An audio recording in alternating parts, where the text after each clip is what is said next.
আবৃত্তি করছি কবি মদন মোহন তর্কালঙ্কার রচিত আমার পণ কবিতাটি।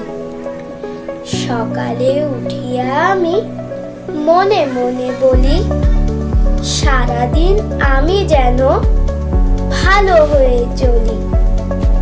আদেশ করেন যাহা মোর গুরুজনে, আমি যেন সেই কাজ করি ভালো মনে। ভাই বোন সকলেরে যেন ভালোবাসি, একসাথে থাকি যেন সবে মিলেমিশি। ভালো ছেলেদের সাথে মিশে করি খেলা, পাঠের সময় যেন নাহি করি হেলা। সুখী যেন নাহি হই আর কারো দুঃখে, মিছে কথা কভু যেন নাহি আসে মুখে।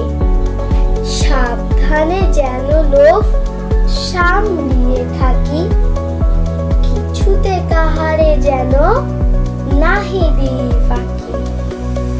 ঝগড়া না করি যেন কভু কারো সনে, সকালে উঠিয়া আমি বলি মনে মনে।